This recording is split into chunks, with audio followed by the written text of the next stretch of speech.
고민들 많이 하는 분들이 계셨어요. 그래서 이 내실은 어떻게 할 것인가라는 것들도 굉장히 중요하다라는 걸 같이 고민하면 좋을 것 같고요.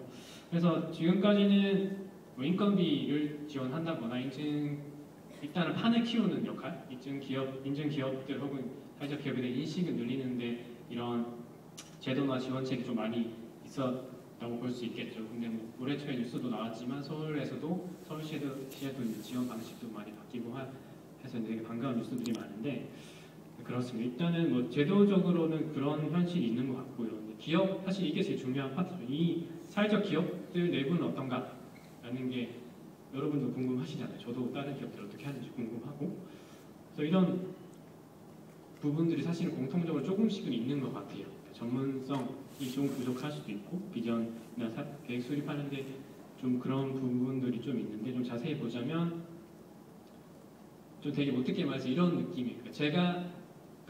저희 반성일 수도 있는데 저희 같은 경우는 여행 상품을 팔기 때문에 상품 가격 자체가 비싼 편이잖아요. 해외 상품 같은 경우에 뭐 100만 원 넘어가고 아프리카까지 가면 600만 원씩 하는데 그러니까 사회적 기업이라서 좋아하시기도 하고 너네 공정 여행이니까 가시긴 해요. 근데 사실 봐주시죠. 너네 진행하는 것도 어설프고 뭐가 어설픈데 그렇지만 사회적 기업이니까 봐주는 건 분명히 있어요. 근데 이게 시장에서 과연 먹힐까라는 건 좀 고민이 돼요. 사람들이 어쨌든 내 돈과 시간을 쓰는 건데 한두 번은 그럴 수는 있겠죠. 내가 사회적 의미로 다가가지만 그게 계속 될 수 있을까? 시장 굉장히 냉정하다는 걸 저도 많이 느끼고 있고 많이 기업들에서 느끼고 있을 것 같아요. 그래서 이런 부분들은 뭐 한편으로는 저 트래블러스 웹처럼 여행사 경력이 별로 없는 사람들이 모인 집단이 될 수도 있고 혹은 이전에 경영적인 부분에서 경험이 별로 없었던 분들이 중심이 되는 사회적 기업들이 많아서 그럴 수도 있는 것 같아요. 그래서 이게 문제라기보다는 이런 부분들이 좀 앞으로 어떻게 개선되면 좋을까 일단은 시장의 현실을 좀 보면 좋겠다는 생각이 들었어요. 그래서 또 이 비전과 사업 계획 수립을 보면 사실 뭐 앞으로 사회 계획서 같은 거 쓰실 때도 쓰일 일이 있을 것 같은데 아마 신청을 하시려면 굉장히 인증을 받기 위한 사업 계획서와 사실 현실을 반영한 사업 계획서 굉장히 다른 것 같아요. 저도 그렇게 썼고 사실은 인증을 받기 위한 요건을 맞춰서 쓴 사업 계획서가 있지만 그게 현실과 딱 맞진 않는 것 같아요. 굉장히 장밋빛 현실과 우리는 이런 사회적 가치를 창출할 것이다라는 포장을 잘 할 수 있으나 그거를 구체적으로 어떻게 할 것인지에 대한 사업 계획이 있느냐 그리고 인증하시는 분들이 그걸 제대로 심사하시느냐 하는 것까지 좀 걱정이 되는 부분들이 또 있고요. 또 기업 내에서 굉장히 좀 예민한 문제 중에 하나인데 이런 게 또 있어요. 근태 관리나 노동 강도에 대한 게 극과 극이긴 한데 한편에서는 근태 관리가 안 되는 게 있어요. 우리가 사회적 기업을 하고 좋은 일을 하고 있고 좋은 의미를 하고 있으니까 너 좀 괜찮아, 좀 늦어서 괜찮아, 너 사정을 많이 봐줄게라는 게 있고 또 한편으로는 엄청나게 일을 많이 하시는 분들도 있어요. 굉장한 책임감을 가지고 있고 사실 주변에 이런 분들이 더 많은 것 같아요. 굉장히 많은 노동을 하고 있고 근데 이런 것이 이제 안 좋다기보다는 좋아하는 일 열심히 하는 건 좋은데 그래서 사람이 자주 바뀌는 현상이 일어난다는 거 너무 좋은 일인데 너무 힘들게 하다 보니까 싫어지고 혹은 이 일이 왜 하고 있을까라는 고민이 되고 해서 사원들이 계속 바뀐다는 거죠. 그러니까 그렇게 되면 장기적으로 봤을 때는 기업에서는 계속 새로운 사람에게 다시 교육도 시켜야 되고 다시 그 제자리 걸음을 할 수밖에 없는 그런 현실들이 많이 벌어지고 있었던 것 같아요.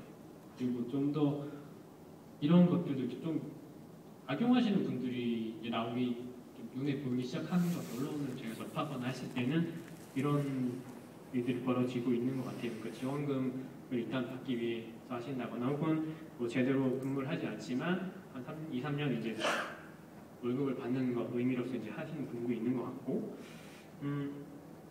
또 새로운 문제들은 이제 아까 사회적 기업들 대다수가 취약계층 고용형이 있다고 말씀드렸기 때문에 이런 문제가 발생하는데 이를테면 구청이라든지 학교 같은 데서 원래 정규직으로 청소를 하시던 분들이 계셨어요. 근데 갑자기 이제 사회적 기업을 지원을 한다는 의미로 바뀌면서 일단 하청업체 고용처럼 되는 거죠. 사실 원래 사실 청소 업체들은 취약계층 분들이 많이 고용되시는 업체이기는 해요, 원래.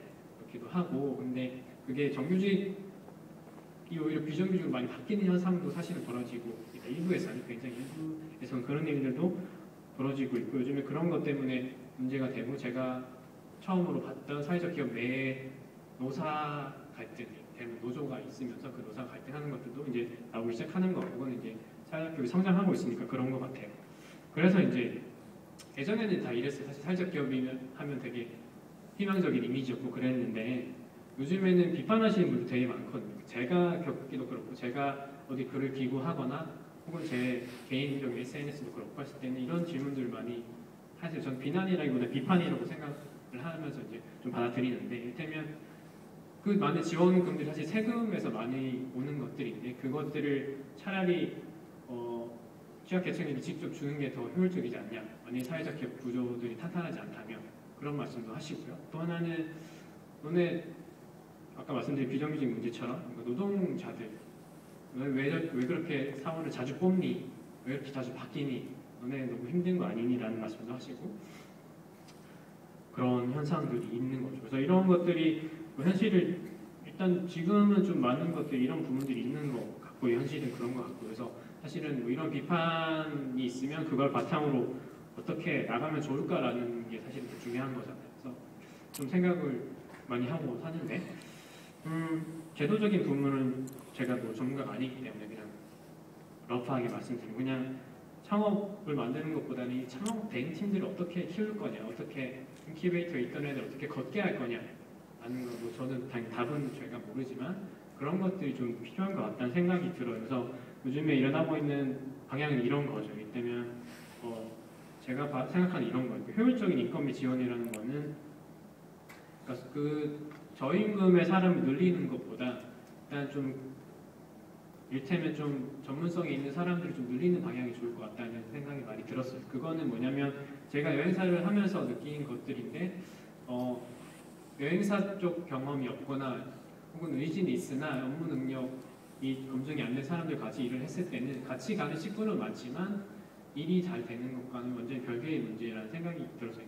물론 기업 자체가 고용하는 데 의의를 두는 고용형 기업이라면 그게 문제가 되지 않겠으나 저희처럼 고용형이 아니라 기타 다른 목적을 가지고 있을 때는 그런 생각이 많이 들더라고요. 비효율적이라서 이러면 좀 지금도 물론 전문 인력 지원 이런 것들이 있긴 하나 어쨌든 전문성 확보할 수 있는 지원이 있으면 좋겠고 또 하나는 기반 시설 그러니까 사람 늘리는 거 말고 이렇게 우리가 팀을 알차게 꾸렸으면 사람 붙이는 거 말고 기반을 좀 다져줬으면 좋겠다는 생각이 들었어요. 그 기반 뭐 이런 시설이 될 수 있겠죠. 같이 있을 수 있는 공간이라든지 또 이렇게 모여 있을 수 있게 하는 네트워킹을 주도하신다든지 이런 허브를 만든다든지 뭐 CG에서는 역할과 맞아 떨어지겠죠. 이런 허브의 역할. 그래서 이런 요즘에 이런 것들 하시잖아요. 그러니까 정부에서 보유하고 있는 시설들을 좀 공간을 임대해 주신다거나 또 기업 간의 네트워크를 좀 하는 건 많이 시도가 된 것 같고 근데 제가 느끼는 바는 이 사회적 기업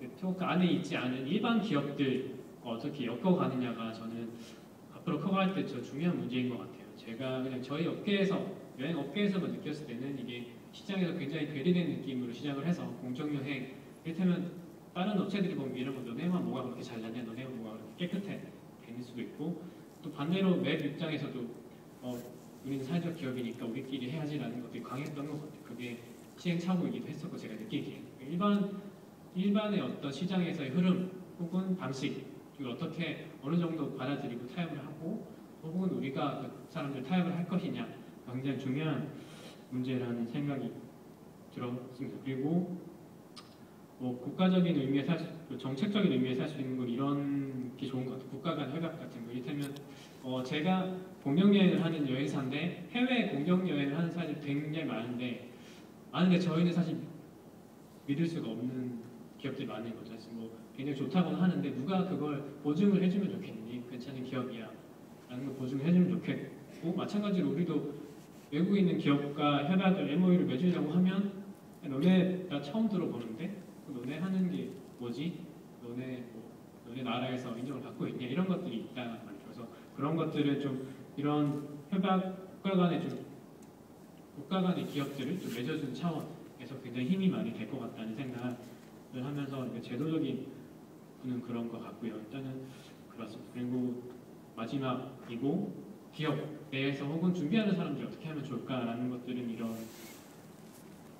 고민을 합니다. 되게 많은데 일단은 목적이 구체화돼야 되는 것 같아요. 이를테면 뭐 이런 좋은 의미를 갖고 있습니다라고 계획을 하시거나 사업 계획서를 쓰지만 실제로는 문서화되고 그게 수치화되는 게 굉장히 중요하다는 생각이 들어요. 저희도 트래블러스 맵에서도 일을 하는 사람들도 우리가 하는 일이 어떤 의미가 있는지는 잘 모르겠어요. 어떨 때 우리가 현지의 경제에 얼마나 도움을 주고 있는지 혹은 우리가 하고 있는 일이 얼마만큼의 이 수치를 환산할 수 있는지. 그래서 저희가 하는 거는 뭐 여행자 수나 뭐 이런 것들을 굉장히 복잡한 시스템이지만 계산을 해서 정산을 하죠. 분기나 1년 내 정산을 해서 이제 우리가 발생시킨 사업적인 돈으로 받은 수익도 있고, 근데 우리가 발생시킨 사회적 수익도 사회적인 가치도 있기 때문에 우리한테 투자할 가치가 있습니다라고 말씀을 드리고 저희 팀 내에서도 그렇게 공유를 하죠. 그게 없으면 사실 어느 순간부터는 우리가 뭘 하고 있는지 모르고 새로 들어온 사람들은 더 몰라요. 우리는 열심히 한 뜻으로 하고 있지만 새로 들어온 사람들은 이 회사 뭐지? 라는 느낌 들 수 있는 거거든요. 그런 것들 구체화하는 것도 중요하고 하나는 창의성이 굉장히 중요하지. 혁신을 할 때 지금에서 좀 벗어나려면 사실은 벤치마킹을 위해서 다 이 길을 떠나시는 건데 제가 느낀 바로는 이런 거 사례집이나 웹서핑만으로는 안 되는 거. 이게 기반이 되어 있긴 하지만 앞으로 길로 나가실 것처럼 만나보고 해야 되는 것 같다는 생각이 들어요. 이게 밖에서 보여지는 것 굉장히 다른 기업들도 많고 벤치마킹 사례지만 막상 가보니 그게 잘 되고 있나? 의심되는 것도 굉장히 많고 네, 그렇습니다. 그래서 저희도 뭐 처음에 이 여행사를 만드는 과정에서 영국에 가서 공정여행에서 굉장히 유명한 기업들 어떻게 하고 있나 만나보기도 하고 했었는데 그런 직접 좀 뛰는 것들이 굉장히 중요한 것 같고요. 그리고 하나는 이 아까 말씀드린 인증제도의 어떤 것들인데 그러니까 그 좀 모여있는 때문에 취약계층 직원이나 거기에 모여있는 것들 좀 분산시킬 필요가 있다. 이렇게 기타형 혹은 사회기여형 혹은 그냥 이 분류할 수 없는 진짜 뭐 잘 모르겠어 이런 것들도 사회적 기업들이 됐으면 좋겠다는 생각이 들어요. 그래서 이 인증제도라는 게 이 사고에 제한을 두게 된다는 생각이 좀 들고 그래서 좀 극단적으로 얘기하면 이런 거죠. 인증 꼭 받아야 되나? 왜 받으려고 하는지 질문을 해보셨으면 좋겠어요. 이게 그냥 처음에 생길 때 인건비나 이런 것들이 지원이 돼서 인증을 받는 건지 아니면 사회적 가치를 가지고 있기 때문에 그 이름 달고자 원하기는 건지 그래서 이런 것들이에요. 그래서 인증 기준은 가이드라인 정도 될 수 있지만 거기 맞춰서 사업들을 딱딱딱 짜 맞추시면 1차적으로는 많은 사회적 기업들과 국내에 있는 다른 사회적 기업들 구분되기도 쉽지 않을 뿐더러 그게 꼭 사회 혁신과 맞아떨어지는 것 같지는 않아요. 그래서 이런 좀 지속 가능성을 봤을 때 그런 느낌이 좀 들고요. 그리고 아까 말씀드린 이런 전문성 확보 같은 부분은 사실 인력과 교육의 문제죠. 그러니까 그 전문성을 받을 수 있는 교육을 받는다든지 혹은 전문성을 가지고 있는 경력자와 초기에 결합하는 것이 굉장히 중요하다고 생각을 해요. 그래서 지속 가능한 사회를 위해서 일을 하는데 회사는 지속 가능한가? 이 질문 계속 하셔야 돼요. 그 질문을 놓치고 하다 보면 많은 분들이 사회적 기업에서 같이 일을 더 하시지 못하고 나가시게 되는 경우가 많고요.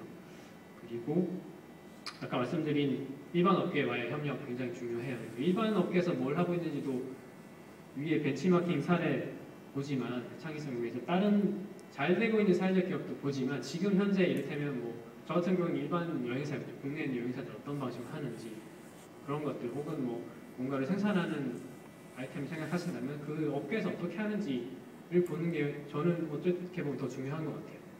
그 방식들을 보는 것들이. 그리고 앞으로는 크게 그림을 그리고 하는 것보다 저는 좀 지역이 밀착돼서 가는 게 밀도가 굉장히 중요하다고 생각을 합니다. 이게 규모의 싸움을 하는 것은 큰 기업들 혹은 기존에 있는 시장에서는 사실 상대하기 너무 힘든 것 같아요. 저희 트래블스 맵 같은 경우는 그냥 홈페이지를 열고 전국에 있는 무작위 대상으로 그러니까 사람들을 모으는 거잖아요. 그렇게 하고 있는 방식인데 쉽지 않습니다. 쉽지 않고 지역과 밀착이 돼야 지역에서부터 사회적 기업에 대한 수요가